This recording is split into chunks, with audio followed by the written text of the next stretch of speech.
মন জাপনত সাহিত্য মঞ্চৰ প্ৰথম দ্বিবাৰ্ষিক অধিৱেশন সম্পন্ন। সাহিত্য সাংস্কৃতিক অগ্ৰণী অনুষ্ঠান মন জাপনত সাহিত্যৰ প্ৰথম দ্বিবাৰ্ষিক অধিৱেশন বিশাল আয়োজন আৰু বৰ্ণাঢ্য কাৰ্যসূচীৰে উদযাপন কৰা হয়।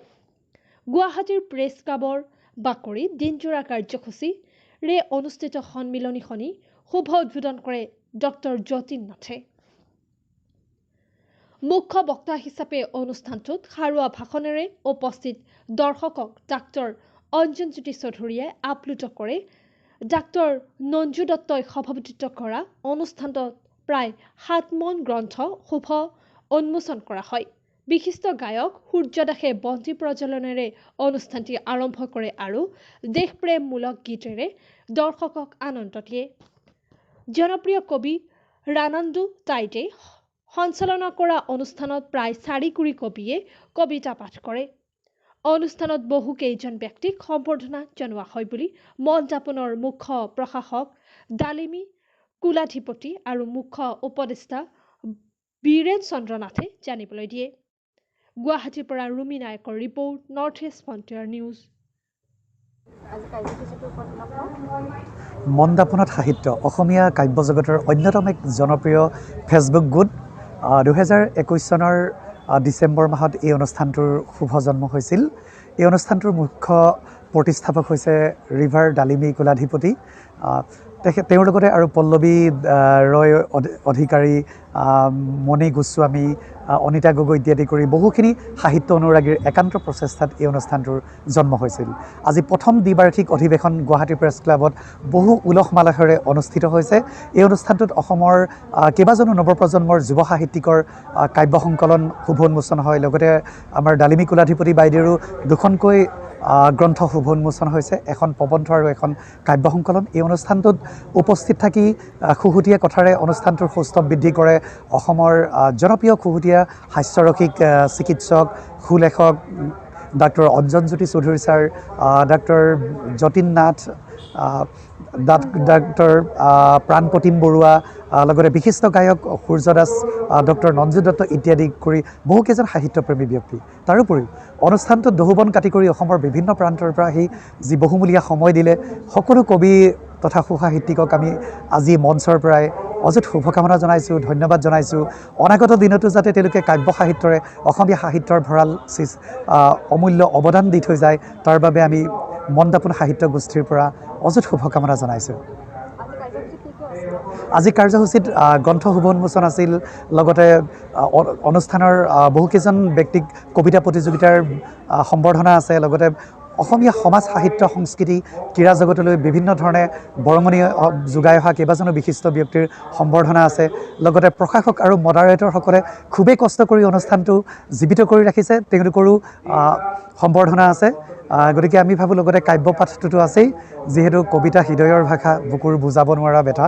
গতিকে কবিতা পাঠেৰে আমি অনুষ্ঠানটোৰ সৌষ্ঠৱ আৰু বৃদ্ধি কৰিম বুলি ভাবি আছোঁ। তাৰ বাবে আমাৰ কবিসকল সাজু হৈ আছে। ধন্যবাদ।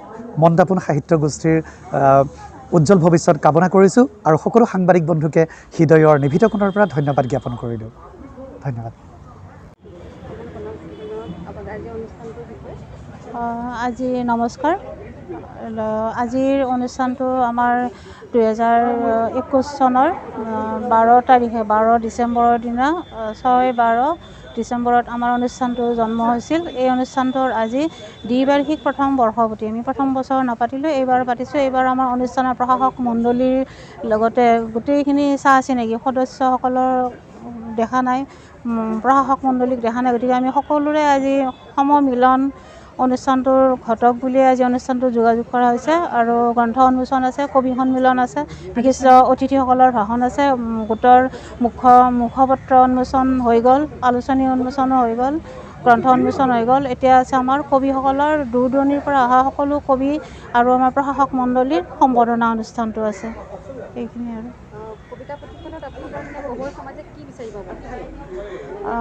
পাব আমাৰ বৰ্তমান যিটো আমাৰ সমাজ ব্যৱস্থাত যি বস্তু হেৰিবিলাক চলি আছে, গতিকে সমাজৰ যিটো আমাৰ কি বুলি কয় এইটো সমাজৰ প্ৰতিফলন প্ৰতিফলন এটা নতুনত্ব বিচাৰি পাব আমাৰ আলোচনীৰ জৰিয়তে আমি নতুনত্ব দিব বিচাৰিছোঁ গতিকে নৱপ্ৰজন্মৰ উপকাৰ হোৱাকৈ আমি আলোচনীখন গঠন কৰিছোঁ সেইখিনি সকলোৰে মনৰ ভাৱবোৰ মানে আনে যাতে বুজি পায় সেইটোৱে বিচাৰোঁ আৰু ধন্যবাদ এইটো এটা বৌদ্ধিক অনুষ্ঠান এইটো ফেচবুকৰ যোগেৰে আৰম্ভ হৈছিলে আজি 2 বছৰত ভৰি দিলে এটা সুন্দৰ মননশীল অনুষ্ঠান আজি ইয়াত আহি এটা অনুভৱ হৈছে যে সংগঠন কৰিলে সকলো বস্তুৱে সুন্দৰ হৈ পৰে আৰু সেই কথাটোৱে আগত ৰাখি হয়তো মন দাপোনত সাহিত্য নামটোতে এটা কাব্যিকতা আছে অনুষ্ঠানটো অতি সুন্দৰ অনুষ্ঠান আৰু ইয়াত আজি কেইবাখনো কিতাপ উন্মোচন হ'ল বিশিষ্ট